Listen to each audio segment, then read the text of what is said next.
Hey guys, my name's Khadroth, and today we're going to be going over Voyager's kit. And the reason for this is because Voyager is going to be getting a banner upcoming here on NA in the second week of the Chaldea Boys collection. So I really wanted to cover him in particular because he's a unit that I hear a lot of people talk about. A lot of people nowadays, I think, are of a interesting opinion when it comes to quick units.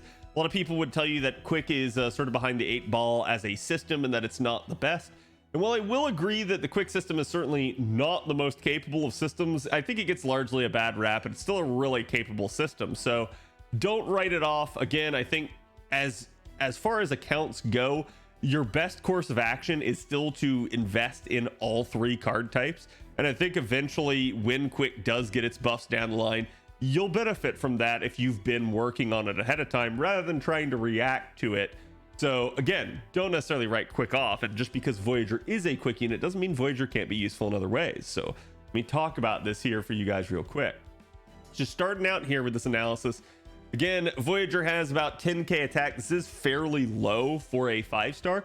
10k would actually be high for a 4-star, but we don't see too many 5-stars that are in the 10k range, and so as a result, definitely not too great on attack. Just keep in mind, the attack stat is not everything. Just because a unit has low attack does not mean that the unit is going to be a bad unit. It just means that in particular, unless they have like steroids that correspond with that, it does mean that they're probably going to have lower card damage. But again, it just depends. Like, say if a unit had a mana burst and they had a buster card, then certainly even with a low attack stat, they might still hit very hard with the buster card. So it tends to be one factor to the equation, but it's not the whole equation. The other side of things here too is that we have very beefy HP on the other side, so this is nice. This is something that is good about Voyager. He's not going to go down easily in that regard, and so he does have at least a little bit of staying power for stuff like challenge operations. And that actually might be one of the best places that you actually get some use out of Voyager, and we'll talk about that here in a second. So looking at this again, Voyager is star traded. Again, pretty standard star absorption here. We've got star generation rate of 15.1 and then an NP charge defense of 3%, which is also standard. We've got the NP charge attack rate. So again, this is the NP gain rate basically. And at 0.56, you might be thinking, this is kind of low. Like, especially for a quick unit, you maybe want a little bit better. But again, I don't think this is that big of a concern, especially when you look at some of the other stuff. Though I will agree that one of the concerns when you're trying to, like, say, loop with Voyager is definitely going to be refund, but that is the way it is with a lot of quick units right now, especially as we're sort of looking for them to get some kind of new support. Yes, this is including even stuff like Summer Scotty, who again are a nice quality of life upgrade for quick, but there is still going to be some concern over overall quick refund with Voyager. Again, Voyager is neutral good, is male gendered, is a child servant, has existence outside the domain, is a fairy tale servant, humanoid, is a levitating servant. This is a relatively newer one, don't worry about it, and is a servant just in general. So again, some nice traits there, but I think just our first stop on this list here of talking about, hey, look at this, we've got maybe a concerning NP gain rate is, hey, here is your deck. Now with your deck, you've got 4 cards here that are really going to be good at generating Noble Phantasm, your arts and your quick cards. In particular, your quick cards are still going to be 3 hit, which again is the average, but you're going to have some steroids that are going to help this out. So I'm not too concerned about that. And then, even though it's his off card type, it's not his main card type being arts. Still a 3-hit arts card, pretty nice. And the fact that he's got 2 of them is, again, another really nice one. So I think if you do end up having to card, Voyager's card performance, at least in terms of NP gen, should be fine. Again, I think looking at the Buster card here with it being 3 hits, that as well is fine, because again, this is your average amount. Anything lower than 3 hits tends to be sub-average, but it's not a huge concern for a lot of things. And then certainly you have again a 5-hit extra attack where, yes, that is average as well. Again, anything over 5 is going to be stellar for an extra attack. Anything under 5 is. And again, in terms of damage, we don't care because of the way hit counts work, but what we do care about with hit counts is things like star generation, things like NP generation, because a lot of the times you're going to get more if you can manage to reach overkill or something like that. So it's just a really, really nice thing by having more hit counts, because it might allow overkill to happen sooner, just depending on when it occurs. Looking at his active skills here, again, he does have a 50% self-charge right here, and that is going to be one of the big attractions to Voyager. You see this with a lot of units where a 50% charger just is naturally going to be adaptable. They're going to be able to work with a starting charge CE. They're going to be able to work in hybrid setups. So it's a really nice thing that he has this, especially considering you now have stuff like the pin skill for mana loading that allow him to start basically then at that point at 70% charge. You don't need a whole lot just to get him going. Any sort of starting charge C is probably going to be able to do the trick for him in that regard. He can again grant himself debuff immunity for 3 turns, so there's a nice challenge application. This is just going to be really nice for anybody that's trying to debilitate him or stop him from doing what he wants to do. So I do like this. It is a good thing that he has this. And again, he gains 10 crit stars here just by pressing the skill.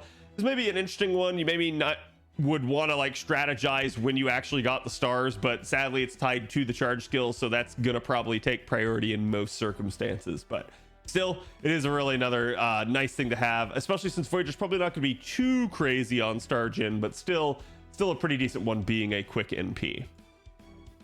His second skill here is going to be self-evasion of 1 turn. So there is his hard survival skill, his ability to actually stay up for an entire turn, pending obviously, you know, buff strip, buff removal, or any sort of like pierce type of ability.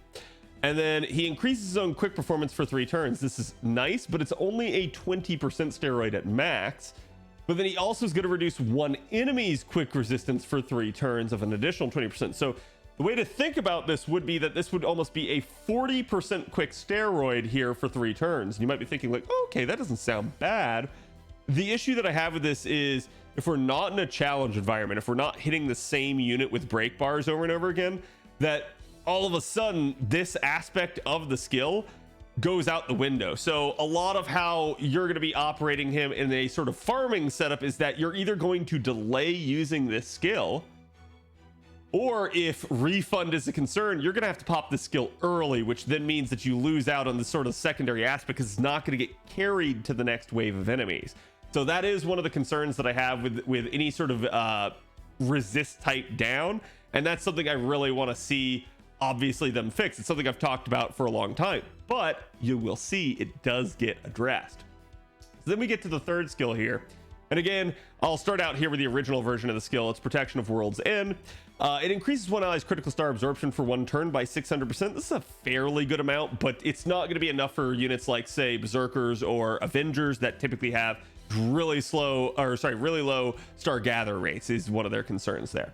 And then again, it's also going to have a increased party critical damage of up to 30%. So that's nice for 3 turns. Again, you're a quick unit. You're going to be generating stars. So having anything that helps your crit damage out is just going to be more icing on the cake basically for you. It's just going to allow you to card even harder. And then right here, this was actually the first unit that ever got this. Voyager ended up getting his party crit attack chance resistance for 3 turns. Most of you guys will actually be familiar with this from the third append for Berserkers. It functions the exact same way, but what this does, this reduces the ability for an enemy to land a crit against you. So it's crit defense is the way to think about it, and it's really nice again at 20%, especially with the way crits work for NPCs, because they often work in like solid set amounts. So you typically end up having them work in like percentages of 10. So really nice, because that's going to drastically reduce a lot of enemies' capability to even land a crit against them. So obviously you've got units like Spriggans that can just pop off and do some really crazy stuff there. But then this skill actually gets the upgrade, and what they end up adding to it is an additional 3 turns of quick up for 30% to the target. So really nice in that regard, because again, Voyager can target himself with this, so-called the stars to himself, be able to crit harder, and thus as a result he now gets sort of the other aspect to his second skill here, where while he was carrying 20% through the waves with him, he was maybe potentially losing the other 20% there. Well, now he's got a 30% that he gets to carry as well. So it's now a 50% steroid at minimum that he gets to carry through the waves. And then certainly if you're doing it to the same enemy over and over again, yes, you can have up to 70% quick up. So really nice aspect to him right there. Again, he's got existence outside the domain as a passive skill here. He's got independent navigation A to increase his own arts performance by 8%. And again, another a little bit extra crit damage right there to help him out. And then contact with civilization D here to increase his own buff removal resistance by 10%. you never know, this might end up saving your bacon. This is not the worst passive to have, especially if you're ending up in a fight that has some sort of buff removal in it. So again, not a bad one there. With the append skills, obviously you've got the standard first 2 skills here. I did already talk about the mana loading, and I think this is going to be a good one for Voyager to have, especially as you'll see as we get to the NP, because there's another aspect to his charge that we got to talk about. But again, I probably am going to recommend going after the mana loading as the first one here.